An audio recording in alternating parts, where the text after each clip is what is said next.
We're at a converted tennis court to pickleball court. So this municipality turned two quiet tennis courts into six loud pickleball courts. Now, it's great. I understand pickleball is a very popular sport and it's great for people that could no longer play tennis.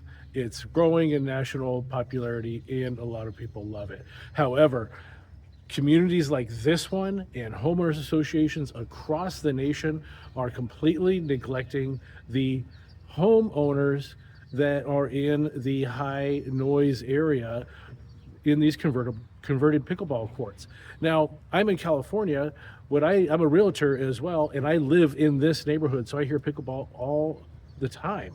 So they open at dawn and they keep these courts lit up until 10 o'clock at night. So there's noise, pip pop all day long. What that does for me is I had to go out and rent an office because I can no longer work in my home because it's too loud.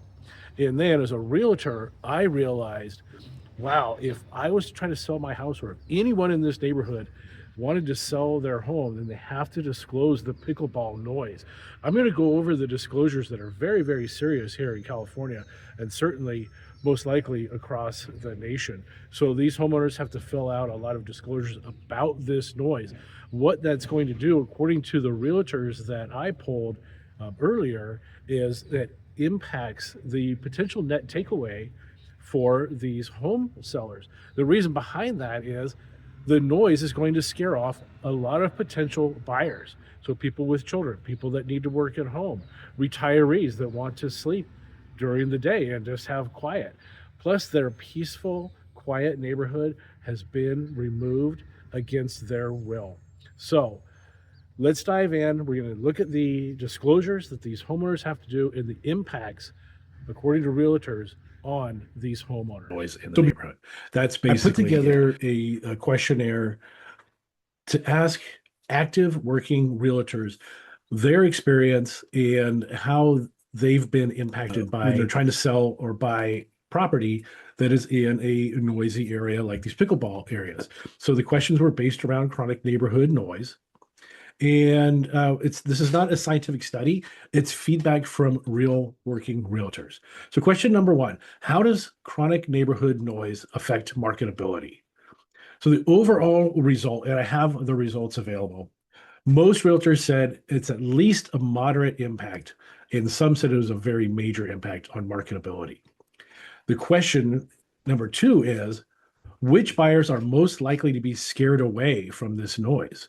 So the top groups said were retirees, work from home buyers, night shift workers, and families with young children.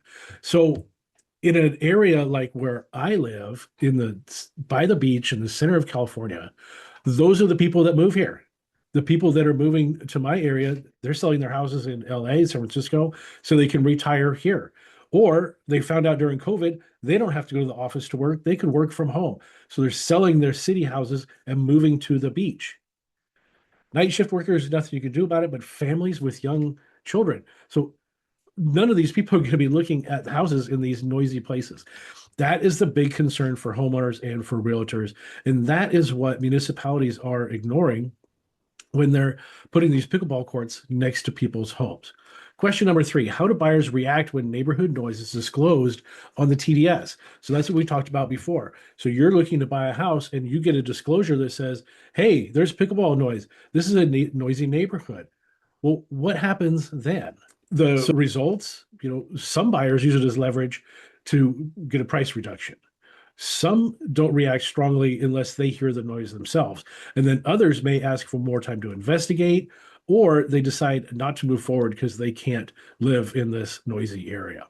So question number four, what is the possible impact on property value? The overall result, most realtors expected some price impact. The most common range was 3 to 5% below market, but some realtors estimated 6 to more than 10% below market. The reason behind that is we need lots and lots of buyers to come in and write offers on our homes. So if every buyer that comes in is interested in writing an offer or likes the home, then we're going to have more offers and more opportunity to do multiple counter offers and drive our price up. But with fewer interested buyers and fewer offers, we are going to make less money, most likely.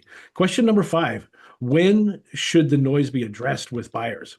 So realtors were kind of split here. For me, I would want to disclose it on my listing and say, just so you know, it's loud. But some said they're going to disclose it early, like me. Some said to let the buyer experience the home first and then actually complain about the noise on that one. And then the last question was just open-ended feedback. And the strongest theme was that the noise can change the way buyers feel about a property. One realtor said chronic noise can be as important as curb appeal. Another said buyers may hear the problem before they even appreciate the house. And one summed it up simply: disclose, disclose, disclose.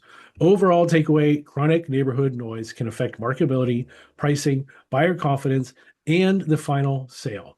Not every buyer will walk away, but if the seller knows about recurring noise, it needs to be taken seriously and disclosed properly.